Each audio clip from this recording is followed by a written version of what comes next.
Welcome back, beautiful people, to another terrible unboxing, courtesy of...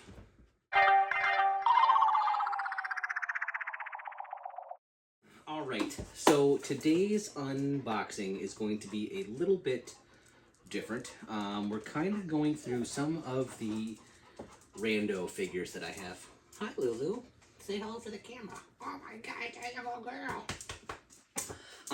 So the first figures that I'm going to get into are the Generation X figures that I have. Generation X was a spin-off of the X-Men comics that was around in the 90s. It was a younger class of like new young mutants. Jubilee was probably the most famous of them. I didn't read a lot of these comics, so I'm not super familiar with a lot of the characters that were made into toys. However, some of the toys are super important for my collection. So let's do Marrow first. Marrow was a member of the Morlocks, who are an underground race of mutants who believed they were too hideously deformed to live among normal people. Not like you, you're pretty. So they lived underground in the sewers, and they were frequently antagonists, sometimes allies to the X-Men. Marrow, at one point, actually joined the X-Men. And that is the reason why we are unboxing her character. Marrow has the power to grow bones out of her body. At this point in her career as a mutant hero and or possibly villain, she didn't really have a lot of control over her powers. So they're like growing all out of her head. You can tell that she doesn't have any hair on the top. It seems like she comes with a whole bunch of bone accessories. And I believe one is meant, they're meant to grow out of her legs. Hideous. And also disgusting. She comes with 4. There is there's a slot in the back where they can go, like a little holster. They also fit nicely in her hands, but she does have a few holes where they can grow out of her skin, which is gross. As far as the detail on this character, her skin is like almost reptilian. It looks like it's been scarred by all these bones coming out, which is kind of wild. So that's like all of her skin. She's got this crazy evil smile. Like her grin is just big and menacing, and I don't know, she looks really good. The eye makeup is an exact match for the hair, so that's kind of like a little bit that like draws it all together. As far as negatives about the character that I would say, for a character at this point, I'm sorry, for a toy at this point to have no articulation anywhere, like no elbows, no knees, is kind of ridiculous. And I would also say that for a character who's meant to look like freakish and deformed and hiding and like terrified of people seeing the way she looks, she is wearing a very gaudy uniform. There's like fringe all along her boots. She's got high heels, this big gold shoulder thing. I would think a more militaristic look or something like that would be really cool. But as that's just the design of the character, it has nothing to do with the toy itself. So all in all, pretty good. One thing I will say is that she does have a hole in the top of her head, and I do believe that you're supposed to make a bone grow out of the hole on the top of her head. And that is just ridiculous. Marrow. Disgusting. Wonderful. Next up in the Generation X toys, and this will probably be the last one that I get out of this line, is White Queen. White Queen was, I'm sorry, yeah, she was still called White Queen. Huh? This is Emma Frost. She eventually joined the X-Men full-time. She became one of the leaders, one of the teachers, became very important to the story overall, and I believe is still with the X-Men to this day. This particular version of the toy has like it's got her classic costume, which is like very got like the buckles and all that on it, but she's got a jacket over top, which makes it so it's not quite as revealing. Again, same exact issue as Marrow. No elbows, no knees. For her, her costume does make a lot more sense. Her accessory, on the other hand, is a spear. Yes? Well, they're upset about something. Probably about this psychic spear. So this psychic spear, as far as I can tell, doesn't make a whole lot of sense for her. But I also don't know who this would have originally gone with. So let's see if this does fit in her hand. It does. So maybe it is just really specifically made for her. I don't know if maybe she had a spear in those comics or some kind of accessory that would have made sense for that. Overall, I think that I would have left off the jacket.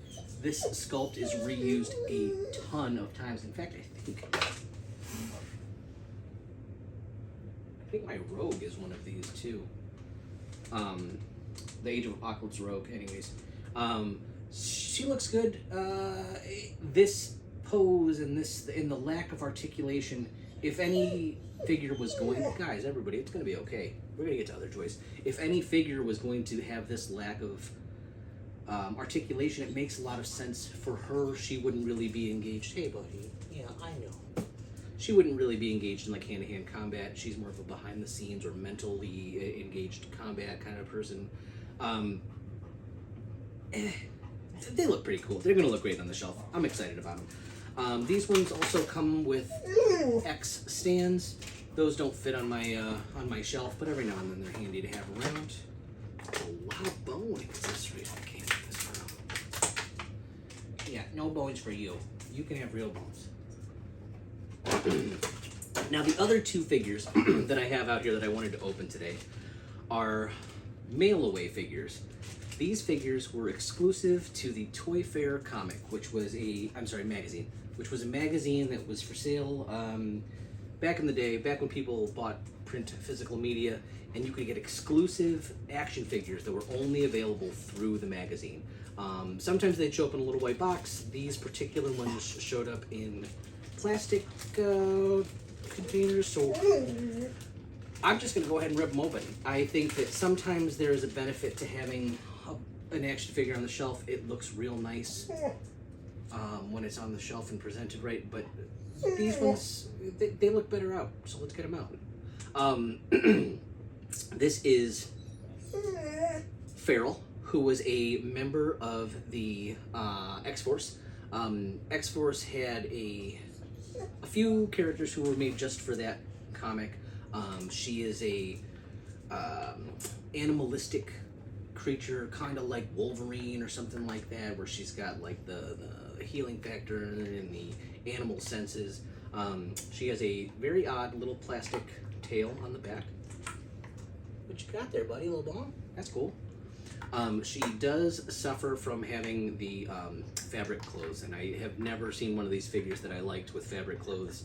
The paint job on her, however, is really good. Not boots, like the ankle puffs of hair, I guess, and the ones on her arms look great. Under the pink, like, cloth thing, she doesn't have any painted on clothes, so she has to have that on in order to make any sense. This is the last member of X-Force that we're going to get in the Toy Biz line, and that means we're never going to get a Siren or a Boom Boom. So the last two members of the team were the last two female characters, and a toy was not made for either of them in this Toy Biz line. This is longtime X-Man Kitty Pryde. Kitty Pryde she was a very young mutant when she joined the team. She was a young teenager, a child, when everybody else was into their 20s. She was a huge member of the team for decades. She eventually left and joined Excalibur with Nightcrawler and Captain Britain and Rachel Summers. She does again have on terrible fabric clothes, but underneath she has flexible elbows and knees. Her hips are incredibly loose. Actually, just one of them, just real wobbly. Paint on it's gorgeous. Really looks nice. Entirely unique sculpt. interestingly, it looks like her head has the tiniest bit of turn to it, but it has long hair, so it can't move very much. It, like, blocks on her shoulders. Underneath, this character is painted almost normal, but I think we're just going to roll up the sleeves and let her rock like that. None of the mail-away figures, at least to my knowledge, hey buddy, none of the figures to my knowledge came with any accessories or had any like special moves or anything, and honestly I think that's better. The simpler the better with some of these. What I really like when I'm looking at these figures are the ones who are more like Kitty Pryde, where she is in just a normal, a neutral, buddy, it's gonna be okay, a very neutral stance. Her elbows and her arms move and her head moves, as opposed to like these Marrow and White Queen ones where they're like posed for you almost, and they're not really meant. It's more difficult to play with them, at least in my opinion. So here we go, 4 brand new ladies to add to the X wall. It's going to be great. I'm really glad that you guys were here to open them with me. So please remember to like and subscribe. Tell all your friends if you think that they would like to watch an old dude open old toys while he fights with barking dogs. This is the show for them. And in the meantime, y'all have been wonderful, and I have been terrible, and I just can't wait to see y'all again.